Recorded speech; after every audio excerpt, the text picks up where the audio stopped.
Salut, je suis David et vous êtes sur Monsieur Cheveux, la chaîne d'information sur la perte de cheveux et ses solutions. Pour ceux qui ne me connaissent pas, je suis expert conseil en greffe de cheveux. Dans cette vidéo, je vais aborder un sujet tabou et que peu de médecins et spécialistes de la greffe de cheveux abordent. Il s'agit de la longévité des cheveux implantés.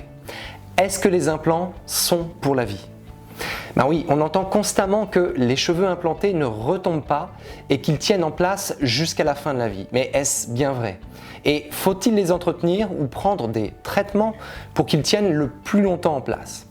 Si vous voulez la réponse à cette question et être sûr de ne pas jeter de l'argent par les fenêtres, regardez bien cette vidéo jusqu'au bout. Aussi, je vous invite à vous abonner à cette chaîne si vous voulez connaître tous mes conseils pour lutter contre la calvitie et retrouver une chevelure flamboyante avec ou sans greffe. Allez, on commence par un petit rappel sur la greffe de cheveux. La greffe de cheveux, comme vous le savez, elle peut être un déplacement, un transfert de cheveux d'une zone vers une autre. On prélève des cheveux dans la couronne hippocratique, à l'arrière et sur les côtés de la tête. Vous savez, cette zone que l'on conserve même quand on a 80 ans et que l'on est complètement chauve. Puis on les implante sur le dessus de la tête dans les zones dégarnies. Pourquoi cela fonctionne? Ben oui, on pourrait légitimement penser que réimplanter des cheveux dans une zone où l'on perd des cheveux, ça va pas fonctionner parce que c'est la zone qui a un problème. Donc si on implante des nouveaux cheveux, ils vont également tomber.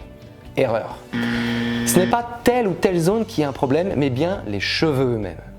En effet, la greffe fonctionne bien car justement, les cheveux qui sont implantés et qui proviennent de l'arrière et des côtés de la tête sont différents.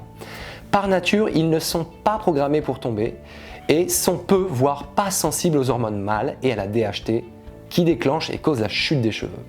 Les cheveux du dessus, quant à eux, sont sensibles à la DHT et si la génétique n'a pas joué en votre faveur, vous êtes susceptible de développer une calvitie sur le dessus de la tête. Donc voilà, on peut plier, on a notre réponse. Les cheveux implantés proviennent de l'arrière et ils sont résistants à la DHT, donc ils ne retomberont jamais. Ciao, bye bye, à la prochaine.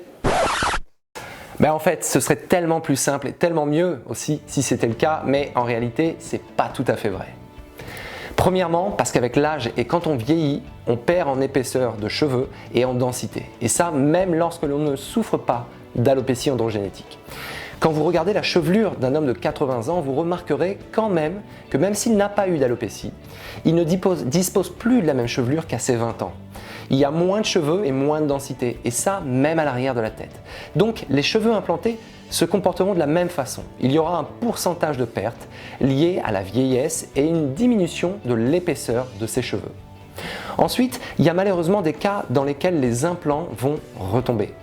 Cela fait 18 ans que je travaille dans le domaine de la greffe de cheveux et comme beaucoup de personnes, j'ai toujours pensé que les cheveux implantés étaient là pour la vie. Et à vrai dire, je n'avais jamais vraiment remis en cause cette idée parce que c'est un sujet que l'on n'aborde pas beaucoup en clinique. Comme s'il ne fallait pas en parler. Mais j'ai constaté un certain nombre de cas de très jeunes patients qui font une greffe de cheveux entre l'âge de 19, 22, 23 ans, dont une partie des cheveux implantés retombaient quelques mois, voire quelques années après leur greffe. Le point commun entre ces patients, ils souffraient d'une alopécie assez agressive et n'ont pas continué à utiliser des traitements pour stopper la perte. Chez d'autres patients qui utilisaient des fers à lisser, plaques chauffantes, qui faisaient des lissages fréquents, j'ai également pu constater une perte d'une partie des cheveux greffés et je ne suis pas le seul. Plusieurs docteurs avec lesquels je collabore ont observé ces phénomènes. J'ai également constaté chez plusieurs de mes clients qui ont utilisé la technique de bandelette qu'ils avaient perdu un nombre assez considérable d'implants dans les 10 années qui suivaient leur greffe de cheveux. Il peut s'agir ici d'une raison qui est liée à la technique elle-même. Les follicules sont découpés et séparés pendant la découpe de la bandelette. Et il est possible que ces follicules, ils perdent leur vivacité ou de la longévité parce qu'ils ont été trop manipulés ou découpés, ou qu'il n'y a pas assez de tissu autour des greffons pour optimiser leur reprise optimale. Je peux qu'émettre des hypothèses car je n'ai pas trouvé d'études formelles à ce sujet, mais il semble que la longévité des follicules est affectée quand on utilise cette technique. Donc, comme vous pouvez le voir, il semble que le principe selon lequel les implants sont là pour la vie connaît des exceptions. Et malheureusement, je peux le confirmer. parce que je suis passé par là. J'ai fait ma première greffe à l'âge de 23 ans, j'ai utilisé du minoxidil pendant quelques mois après l'intervention et je n'ai pas été très sérieux dans l'application du produit. D'ailleurs, je l'ai arrêté pendant plusieurs années. Par la suite, je me suis laissé pousser les cheveux plus longs et j'ai fait plusieurs lissages pour pouvoir domestiquer mes cheveux. Pas une mince affaire. Résultat des courses, j'ai fait une seconde greffe à 39 ans et le médecin qui a effectué ma greffe a constaté et évalué que j'avais perdu plus de 60% des follicules implantés lors de la première séance. Je tiens quand même à vous rassurer, la greffe de cheveux fonctionne. Et si elle n'avait pas un résultat un minimum stable dans le temps, très peu de personnes la feraient.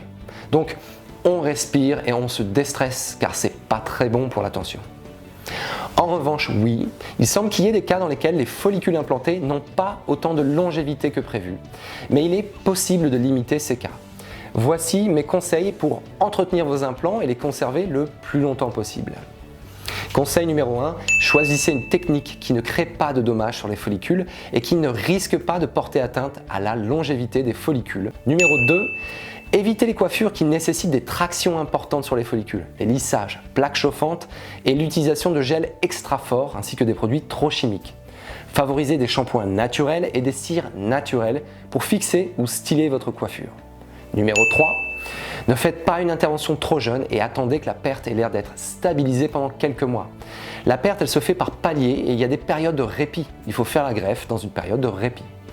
Numéro 4, ne considérez pas que vous êtes tiré d'affaire après votre greffe et continuez d'utiliser des traitements comme le minoxidil et le finastéride ou anti-IDHT naturel et utilisez sur l'ensemble de la chevelure. Vous pouvez également faire des séances de PRP, luminothérapie, mésothérapie capillaire. Faites des cures de compléments vitaminés, anti-chute, 1 à 2 fois par an. En gros, mettez toutes les chances de votre côté pendant les 5, 10, 15 prochaines années qui suivent votre greffe de cheveux. Voilà, je pense avoir fait le tour du sujet, mais comprenez bien que la greffe de cheveux n'est pas une fin en soi et que les résultats de cette greffe seront toujours meilleurs et plus durables s'ils sont accompagnés par une bonne hygiène de vie et la poursuite de traitements anti-chute. C'est un des conseils qui m'a été donné par un grand spécialiste de la greffe de cheveux il y a quelques semaines de cela et dont je vous fais part aujourd'hui. J'espère que cette vidéo vous a plu. Je vous invite à vous abonner à cette chaîne pour obtenir plus de conseils sur la greffe de cheveux et à cliquer sur la petite cloche pour recevoir toutes les notifications.